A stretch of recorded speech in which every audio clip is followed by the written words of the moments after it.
Good morning students. बच्चों, आज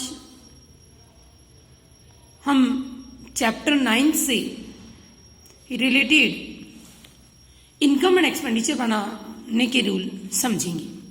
देखो बेटा, मैंने आपको बताया था कि जो एनपीओज होते हैं वो अपने यहाँ जो अकाउंट बनाते हैं उनमें सबसे पहले बनाते हैं income and expenditure account. Second है receipt and payment account, receipt and payment account. और थर्ड होता है बेटा बैलेंस शीट। तो देखिए बच्चों, ध्यान दीजिएगा, इनकम एंड एक्सपेंडिचर बिल्कुल कैसे बनता है जैसे पी एंड एल अकाउंट बनता है। ध्यान रखना, जैसे हम पी एंड एल अकाउंट बनाते हैं बिल्कुल वैसे इनकम एंड एक्सपेंडिचर अकाउंट बनेगा। सारे एक्सपेंसेस डीआर में और सारी इनकम सीआर में। और इनकम भी किससे रिलेटेड और एक्सपेंसेस किससे रिलेटेड? रेवेन्यू नेचर से रिलेटेड। किससे रिलेटेड? रेवेन्यू नेचर से रिलेटेड। कोई भी कैपिटल नेचर की इनकम है या एक्सपेंसेस है तो वो इसमें नहीं आएगी। यानी बिल्कुल पी एंड एल की तरह ये बनेगा। वही सारे रूल लगेंगे जो आप पी एंड एल में लगाया करते थे 11th क्लास में। देखिए बेटा, 11th क्लास में एक चैप्टर किया था आपने, फाइनल अकाउंट विद एडजस्टमेंट। काफी हद तक ये इससे मिलता जुलता सा चैप्टर है, तो ध्यान देना। उसके बाद है रिसीप्ट एंड पेमेंट अकाउंट। बेटा ये बिल्कुल बनता है कैश बुक की तरह। किसकी तरह? कैश बुक की तरह। पैसा आए डीआर में और पैसा जाए सीआर में, चाहे से वो कोई से भी ईयर से रिलेटेड हो। Income and expenditure P and L की तरह बनता है, यानी इसमें केवल एक साल से रिलेटेड एक्सपेंसेस और इनकम लिखते हैं, चाहे उनका पेमेंट हुआ हो या नहीं हुआ हो। लेकिन कैश बुक की तरह बनेगा रिसीप्ट एंड पेमेंट अकाउंट, जिसमें क्लियरली बोला है कि पैसा आए डीआर में और पैसा जाए सीआर में, चाहे से वो पैसा कोई से भी ईयर से रिलेटेड हो। और नेक्स्ट है बैलेंस शीट। क्लियर? अब ध्यान दीजिए, ये दो बातें तो आपको ध्यान रखनी ही रखनी है कि जबकि इनकम एंड एक्सपेंडिचर अकाउंट आप बना रहे हैं तो आप करंट ईयर के रेवेन्यू, इनकम और एक्सपेंसेस लिखोगे, और रिसीप्ट एंड पेमेंट अकाउंट बना रहे हो तो जो पैसा आया है और जो पैसा गया है वो हम इसमें लिखेंगे। लेकिन कई बार आपको क्वेश्चन में बेटा receipt and payment account already दिया हुआ होता है और उससे कहते हैं इनकम एंड एक्सपेंडिचर बनाओ, या फिर इनकम एंड एक्सपेंडिचर दिया होता है और उससे क्या बनाने के लिए कहता है हमसे रिसीप्ट एंड पेमेंट अकाउंट। तो देखिए, आप सबसे पहले लिखेंगे रिसीप्ट एंड पेमेंट अकाउंट की सहायता से इनकम एंड एक्सपेंडिचर अकाउंट बनाने के नियम। इंग्लिश मीडियम के बच्चे ध्यान देंगे। Rules regarding to prepare income and expenditure account with the help of receipt and payment account. Clear है? तो आप सबसे पहले लिखेंगे बेटा amount paid oblique receive during the year. बेटा ये पैसा हमें रिसीप्ट एंड पेमेंट से मिलेगा, क्योंकि इस साल हमने कितना पैसा दिया और कितना पैसा लिया वो हमें कहां से मिलेगा? रिसीप्ट एंड पेमेंट से। अब इसमें क्या क्या चीजें ऐड होगी वो ढंग से सुनिए। Add opening advance. साल के शुरू में अगर कोई एडवांस है तो वो इसमें ऐड हो जाएगा। सोच के देखिए क्यों ऐड होगा। आप सब जानते बेटा, साल के शुरू में कोई ऐसा एडवांस है तो वो करंट ईयर का ही है। करंट ईयर का है तो क्या होगा? ऐड। ओपनिंग एडवांस ऐड होगा तो क्लोजिंग एडवांस क्या हो जाएगा? क्लोजिंग एडवांस ये क्या हो जाएगा बेटा? लेस। क्यों? क्योंकि साल के लास्ट में अगर पैसा कोई एडवांस है तो वो अगले साल का है, और आप सब जानते हो इनकम एंड एक्सपेंडिचर में अगले साल के कोई भी चीज नहीं लिखी जाएगी। फिर आते हैं आउटस्टैंडिंग पे, तो ऐड क्लोजिंग आउटस्टैंडिंग।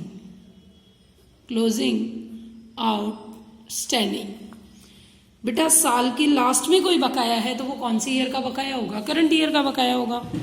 और लेस ओपनिंग आउटस्टैंडिंग। आउटस्टैंडिंग। आप मुझे बताइए साल के शुरू में अगर कोई पैसा बकाया पड़ा है तो कौन से साल का होगा? पिछले साल का। और आपको मैंने पहले बताया था इनकम एंड एक्सपेंडिचर अकाउंट में केवल करंट ईयर की चीज़ लिखी जाती है। कोई भी पैसा पिछले साल का है तो हटा दो, कोई भी पैसा अगले साल से रिलेटेड है तो हटा दो, कोई भी पैसा इस साल का है तो उसे ऐड कर दो। अब add opening stock. Opening stock, हम ओपनिंग स्टॉक को क्या करेंगे? प्लस करेंगे। अब सोचो ओपनिंग स्टॉक को क्यों प्लस करोगे? आपको पता है साल के शुरू में कोई स्टॉक पड़ा है तो वो तो इसी साल काम में लेंगे, तो हम इसे ऐड करेंगे। और क्लोजिंग स्टॉक क्या कर देंगे? Less closing stock. Closing stock minus होगा। ये भी सोचो क्यों होगा? क्योंकि साल के लास्ट में अगर कोई स्टॉक बचा हुआ है तो वो बेटा अगले साल काम आएगा, इस साल काम में नहीं आएगा, इसलिए हम उसे क्या कर देंगे? लेस। इस तरीके से लास्ट में जो अमाउंट निकलेगी वो अमाउंट हम इनकम एंड एक्सपेंडिचर अकाउंट में शो करेंगे। तो ये नियम किससे रिलेटेड है? जब रिसीव्ड एंड पेमेंट अकाउंट दिया हुआ हो और उसकी हेल्प से हम इनकम एंड एक्सपेंडिचर अकाउंट क्या कर रहे हो? बना रहे हो, तो हम ये रूल लगाएंगे। ये रूल बहुत अच्छे से याद कर लीजिएगा। ओपनिंग आउटस्टैंडिंग में भी जो पैसा हमें इस साल मिला है वो लेस करेंगे। रिसीव्ड ड्यूरिंग द ईयर, कि शुरू की आउटस्टैंडिंग का वो पैसा जो इस साल मिला है हम केवल वो माइनस करेंगे। ऐसे ही अगर आपको इनकम एंड एक्सपेंडिचर से रिसीप्ट एंड पेमेंट बोल दे, फिर से सुनना, अगर आपसे कहे कि रिसीप्ट एंड पेमेंट से इनकम एंड एक्सपेंडिचर के तो ये रूल है ही, आपसे कहे इनकम एंड एक्सपेंडिचर से रिसीप्ट एंड पेमेंट की अमाउंट निकालो, तो ये सारे रूल क्या हो जाएंगे? आपके अपोजिट हो जाएंगे। ऐड वाले लेस और लेस वाले ऐड हो जाएंगे। क्लियर? तो सबसे पहले बात है कि आपको ये रूल्स बहुत अच्छे से याद होने चाहिए। अब हम इससे रिलेटेड कुछ क्वेश्चंस क्लियर रहेंगे बेटा। तो देखिए हम इससे रिलेटेड क्वेश्चन करेंगे।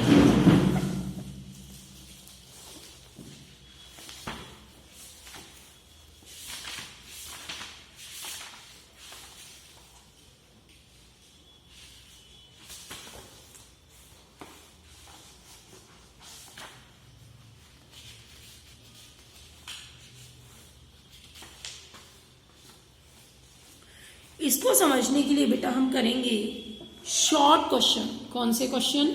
Short question second. देखिए शॉर्ट के सेकंड क्वेश्चन में आपसे क्या कहा गया है कि from the following information calculate amount of subscription which will be shown in income and expenditure account, कि इनकम एंड एक्सपेंडिचर अकाउंट में शो करने वाली सब्सक्रिप्शन की अमाउंट हमें क्या करनी है? फाइंड आउट करनी है। अब हमें इसे क्या दे रखा है बेटा? 1 अप्रैल 2016 का एरियर यानी एक्रूड सब्सक्रिप्शन दिया हुआ है, एडवांस सब्सक्रिप्शन दिया हुआ है, फिर लास्ट में एक्रूड दिया हुआ है, लास्ट का एडवांस दिया हुआ है, और साथ में कह रहे हैं subscription receive during the year, यानी सब्सक्रिप्शन रिसीव यानी हमें मिला, और मिला मतलब किसका नियम आया? रिसीप्ट एंड पेमेंट से इनकम एंड एक्सपेंडिचर। तो हेडिंग क्या डालोगे? Calculation of subscription account, subscription amount receive show in income and expenditure account. Clear? सबसे पहले लिखेंगे amount received during the year. कितना पैसा मिला? 50,000 लिख दिया। फिर रूल के अकॉर्डिंग जाइए, ओपनिंग एक्रूड क्या करते हैं? लेस। तो लेस एक्रूड सब्सक्रिप्शन, एक्रूड या आउटस्टैंडिंग मतलब, तो एक्रूड सब्सक्रिप्शन 1/4/16 का, यानी शुरू का बकाया क्या करते हैं? माइनस। तो कितना माइनस करेंगे? 15,000। तो कितना आएगा? 35,000। फिर ओपनिंग एडवांस क्या करते हैं? ऐड। तो फिर लिखेंगे add advance subscription, advance subscription on 1416 कितना एडवांस सब्सक्रिप्शन 5000 कितना हो गया 40,000. Then outstanding add closing outstanding subscription on 31st March 2017. Outstanding subscription कितना है 6,000 तो कितना हो गया 46,000. और एडवांस सब्सक्रिप्शन क्या कर देंगे हम less advance subscription on 31st March 2017. कितना एडवांस सब्सक्रिप्शन हमारा 10,000. इस तरीके से इनकम एंड एक्सपेंडिचर अकाउंट में हम सब्सक्रिप्शन का कितना पैसा शो करेंगे 36,000.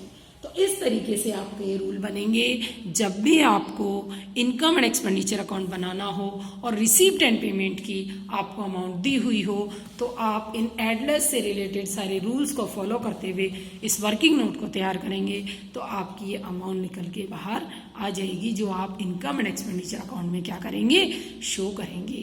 इस तरीके से आज आपका काम यही है बेटा कि इनकम एंड एक्सपेंडिचर से रिसीप्ट एंड पेमेंट या रिसीप्ट एंड पेमेंट से इनकम एंड एक्सपेंडिचर बनाने के जो रूल्स हैं ढंग से सुनिए, आप उन रूल्स को अच्छे से याद करें.